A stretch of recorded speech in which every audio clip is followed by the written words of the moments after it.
Bienvenidas y bienvenidos a Daybreak, el espacio del Colegio de Contadores Públicos del Ecuador, donde las ideas se transforman en estrategia y el conocimiento impulsa liderazgo. A ver, para quienes nos escuchan, imaginemos el siguiente escenario. Se revisan las cuentas de una empresa y se confirma que existe un saldo a favor de, digamos, $100.000. Un saldo nada despreciable. Exacto. Y un valor reconocido formalmente, auditado y, muy importante, avalado por la autoridad tributaria. Claro, lo que históricamente ha generado una sensación de tranquilidad absoluta en los departamentos financieros, pues. Totalmente. Al momento de liquidar el próximo impuesto causado, esos $100.000 funcionaban básicamente como un escudo protector. Se hacía el famoso cruce de cuentas. Y no salía ni un solo centavo de liquidez de las arcas de la compañía.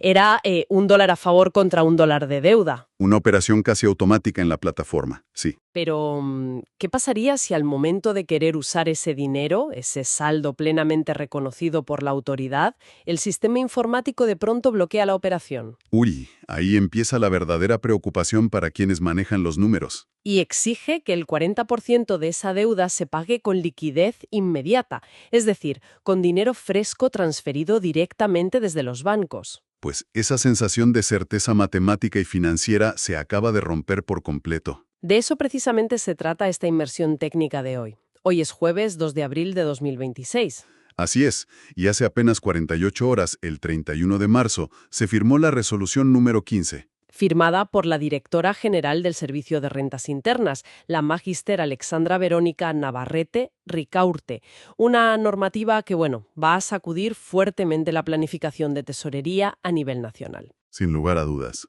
Va a cambiar las reglas del juego de una manera muy profunda. Y antes de entrar en la base legal, hay que destacar algo fundamental, con el mayor de los respetos institucionales.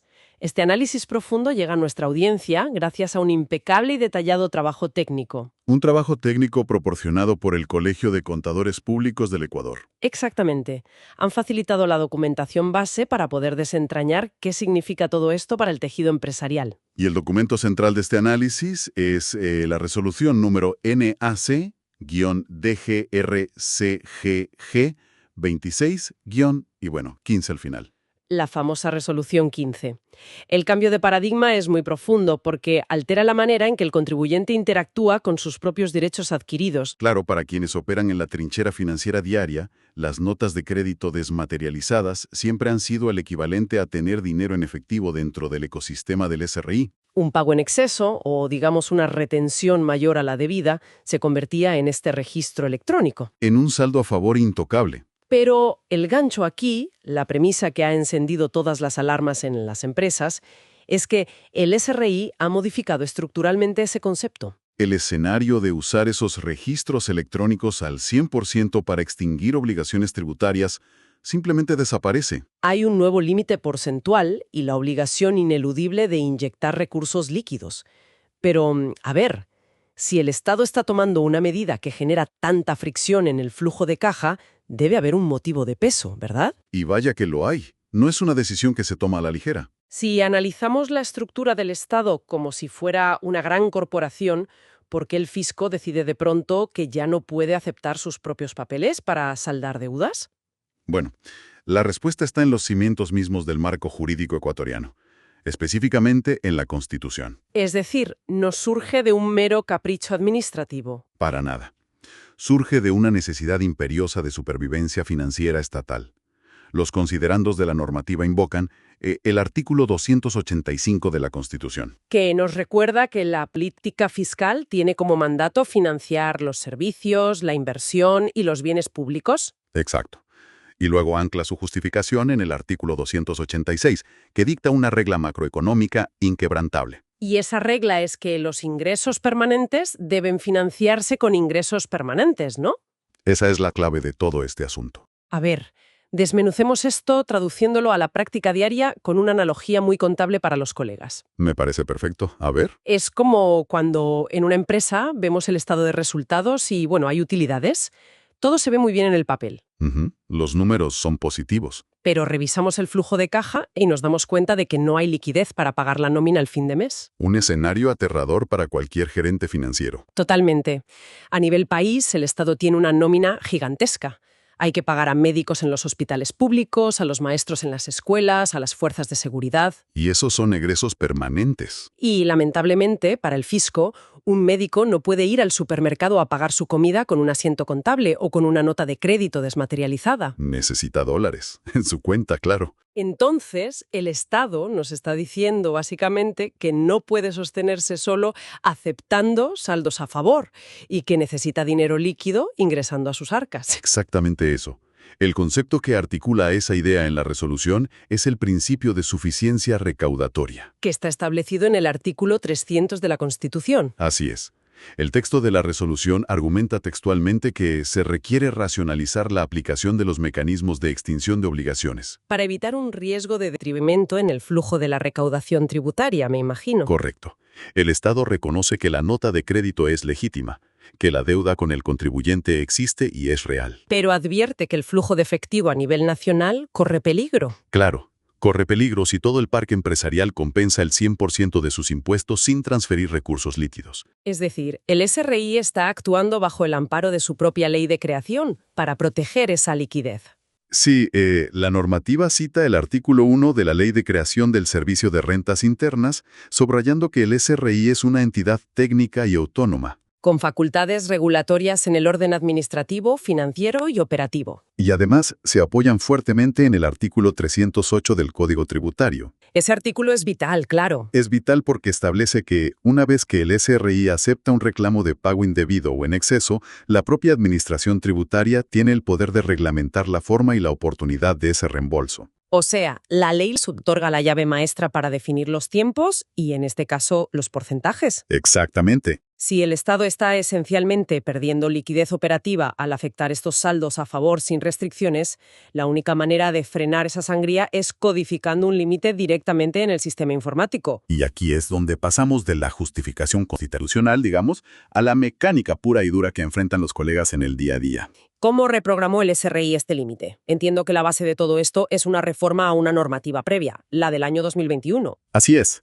La arquitectura legal de esta medida modifica la Resolución 51 del año 2021. Y el primer gran paso operativo de esta reforma es la formalización de un espacio virtual, ¿verdad? Sí, el denominado saldo en el estado de cuenta de título valor. Se añade un artículo específico que determina que las anotaciones en cuenta resultantes de emitir estas notas van a conformar un saldo disponible para el beneficiario. Pero este saldo ya no es abstracto.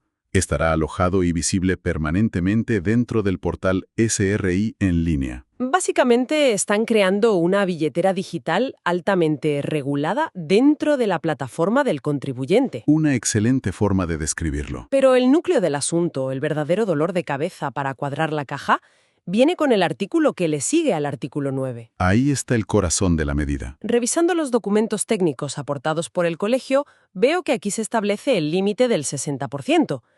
¿Cómo funciona exactamente esta barrera matemática al momento de liquidar? Bueno, el nuevo artículo dictamina que cualquier obligación tributaria que se determine en las declaraciones, incluyendo multas e intereses, solo podrá extinguirse utilizando estos saldos a favor hasta en un 60%. Un 60% del valor a pagar de cada declaración.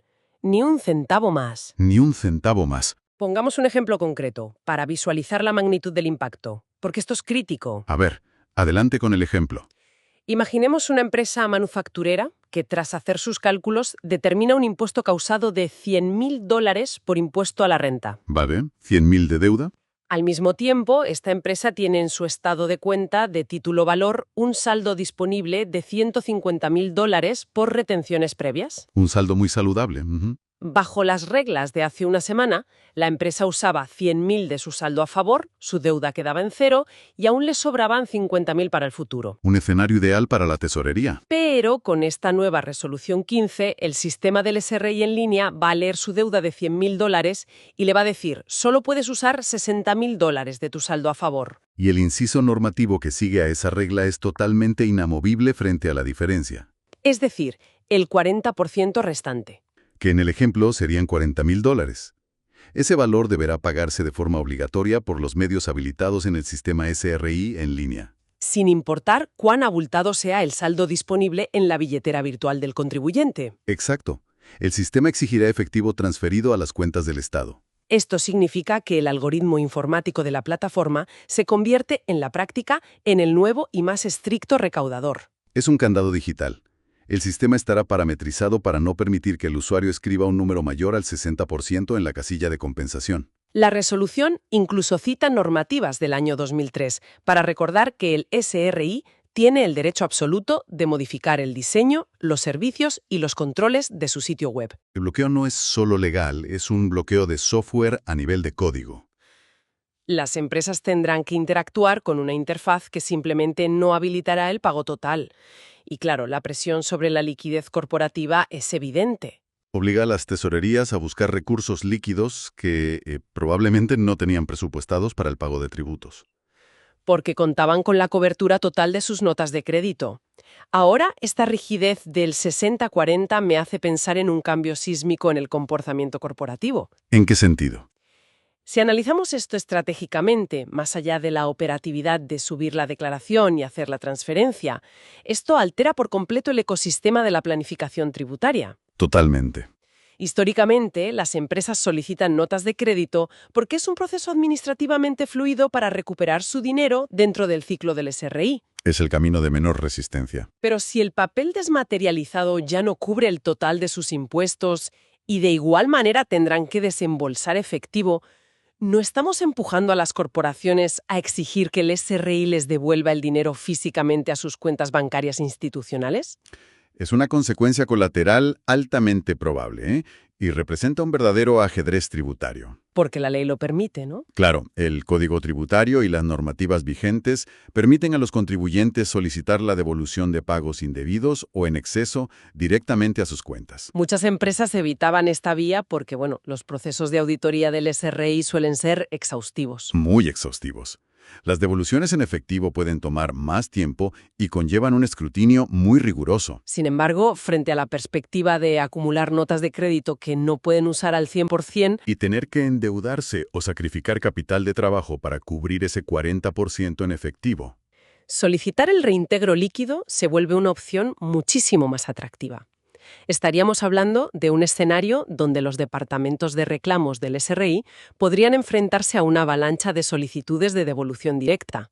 Si el incentivo de la compensación total desaparece, el contribuyente racional buscará recuperar su liquidez por la vía directa. A pesar del mayor nivel de fricción en la auditoría. Es un efecto dominó fascinante. Pero bajando nuevamente al texto normativo, toda regla contable tiene excepciones. Y esta no es la excepción a la regla de las excepciones. El tejido de impuestos en el país es complejo, y no todos tienen la misma naturaleza. ¿Acaso la regla del 60% aplica ciegamente para cualquier tipo de nota de crédito, sin importar su origen? Pues no.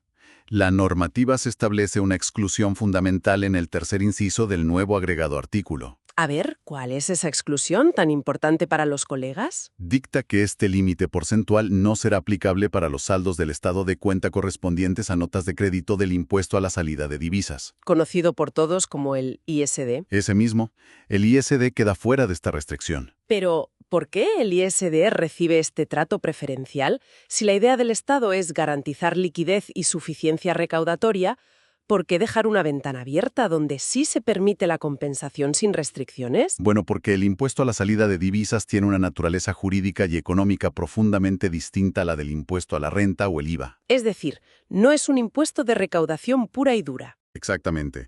No es un impuesto diseñado primariamente para recaudar ingresos permanentes. Es un impuesto regulatorio, concebido para desincentivar la fuga de capitales y proteger la balanza de pagos. Además, las notas de crédito por ISD suelen generarse bajo marcos legales muy específicos, ¿verdad?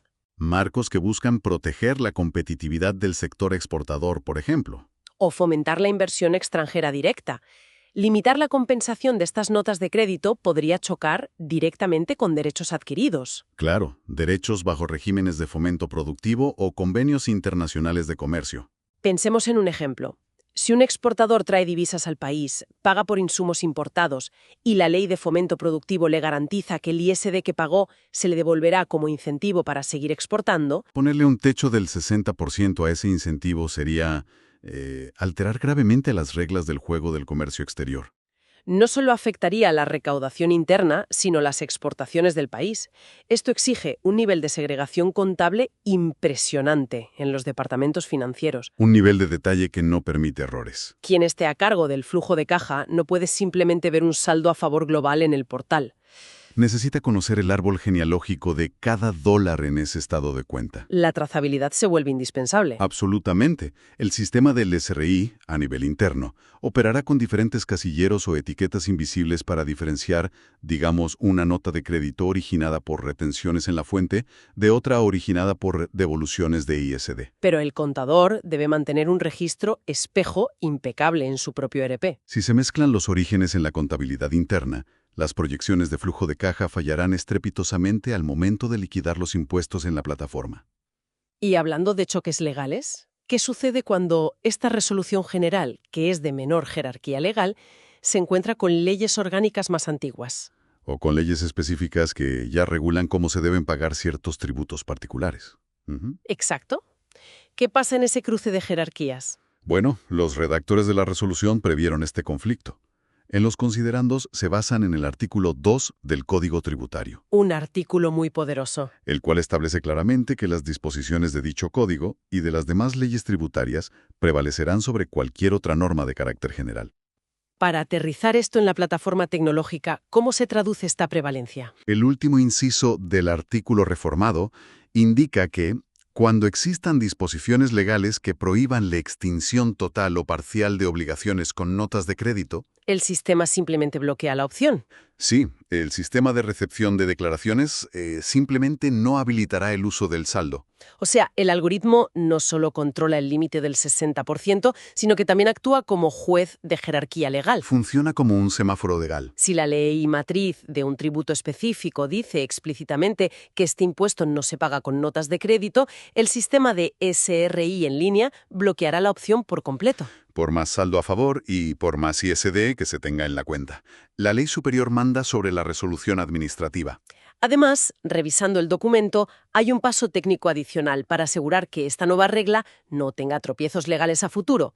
Se deroga un artículo de la normativa anterior. Si el punto número 4 de la resolución instruye la eliminación del artículo 10 de la resolución del año 2021. ¿Y por qué era necesario eliminarlo? Este paso técnico es necesario para limpiar el camino legal y evitar interpretaciones contradictorias dentro del mismo cuerpo normativo. Al eliminar el texto antiguo, el nuevo esquema del 60-40 y las reglas de uso quedan como la única directriz operativa válida para las notas de crédito desmaterializadas. Exactamente, no hay espacio para la ambigüedad. Llegados a este punto, comprendemos la inmensa presión de liquidez estatal que motivó la medida. Y entendemos la mecánica rígida del algoritmo limitando el uso al 60%. Y también vemos las salvaguardas legales respecto al ISD y la jerarquía de las leyes. Pero la variable que verdaderamente desata el estrés en cualquier departamento financiero es el tiempo. El tiempo es el factor más crítico aquí, pues. Modificar el flujo de caja, conseguir líneas de crédito o reestructurar pagos a proveedores para conseguir ese 40% de liquidez tributaria no se hace de un día para otro. ¿Requiere semanas, a veces meses de planificación? ¿Cuál es el cronograma de implementación que ha dictado el secretario general del SRI, el ingeniero Enrique Javier Urgiles Merchán, en esta resolución? El margen de maniobra es extremadamente estrecho y representa el mayor desafío operativo de esta normativa. A ver, cuéntenos los detalles. La resolución cuenta con una disposición final que marca los tiempos. Establece que la resolución entrará en vigor a partir de su publicación en el registro oficial. Eso suele significar vigencia casi inmediata tras los trámites de publicación regulares. Pero para el tema de los porcentajes hay una fecha específica, ¿verdad? Esa es la cláusula condicional que define todo el calendario corporativo.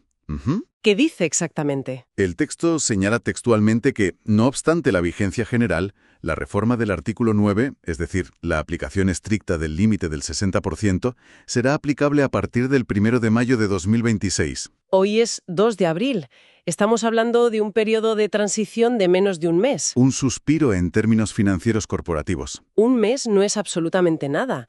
Las empresas planifican sus presupuestos y requerimientos de tesorería de forma anual, a menudo cerrando sus proyecciones en el último trimestre del año anterior. Y un cambio normativo en pleno abril significa que los equipos están enfrentando el típico y estresante corre-corre del cierre de manera anticipada. Los presupuestos de tesorería que indicaban cero necesidad de efectivo para el pago de impuestos el próximo mes, de repente tienen un enorme hueco del 40%. Un hueco que debe llenarse obligatoriamente antes de la primera semana de mayo. Esto exigirá una gimnasia financiera importante por parte de los colegas. Las áreas de tesorería y contabilidad deben auditar urgentemente la composición de sus saldos a favor.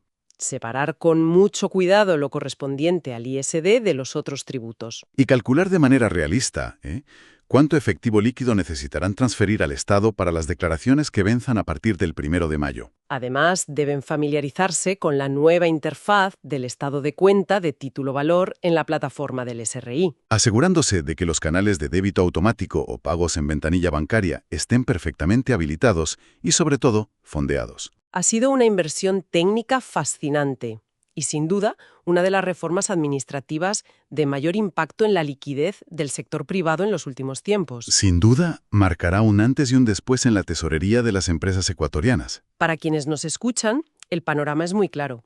Estamos presenciando el fin de la era de la compensación total indiscriminada. El modelo donde el papel desmaterializado funcionaba como dinero pleno ha dado paso a un modelo híbrido obligatorio. Un 60% soportado por los derechos adquiridos del contribuyente. Y un 40% sostenido por la inyección ineludible de liquidez pura.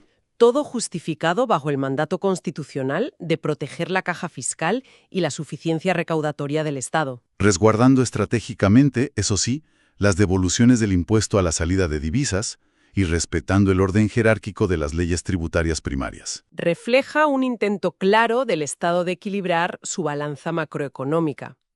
Cumplen con reconocer la deuda frente al contribuyente, pero imponen condiciones severas sobre la velocidad y la forma en que ese derecho puede materializarse. Priorizando su propia capacidad de cumplir con los egresos permanentes, como dicta la Constitución. Y el interrogante estratégico para las empresas sigue abierto. Queda por ver si esta restricción del 60-40 será el detonante para que veamos una migración masiva en el comportamiento de las tesorerías. Prefiriendo la fricción de una auditoría para obtener devoluciones en efectivo, en lugar de acumular saldos virtuales restringidos. Un nuevo tablero de planificación financiera se ha desplegado ante nosotros. Antes de finalizar esta inmersión profunda, es un deber institucional reiterar nuestro más sincero y destacado agradecimiento al presidente del Colegio de Contadores Públicos del Ecuador. Al doctor Alexi Estrella Morales, un profesional de primer nivel.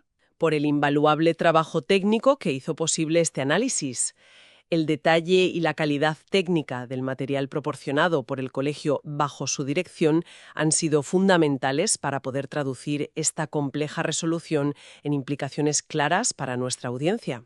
Un reconocimiento sumamente merecido al doctor Estrella Morales y, por supuesto, a todo el equipo técnico del colegio. Su labor de análisis y difusión es vital en momentos de transición normativa tan abrupta como esta. Absolutamente vital para que todos los profesionales puedan anticiparse y tomar las mejores decisiones. Nos despedimos esperando que este análisis exhaustivo brinde a los equipos financieros las herramientas y la claridad necesarias para ajustar esos flujos de caja y enfrentar los retos operativos que traerá este 1 de mayo. A prepararse y a cuadrar esas cuentas con mucha precaución. Un saludo muy afectuoso a todos los colegas y profesionales que nos sintonizan. Hasta la próxima inmersión profunda en las normativas que definen nuestro entorno económico. Síguenos en nuestras redes sociales, descubre noticias y contenido exclusivo para la comunidad contable.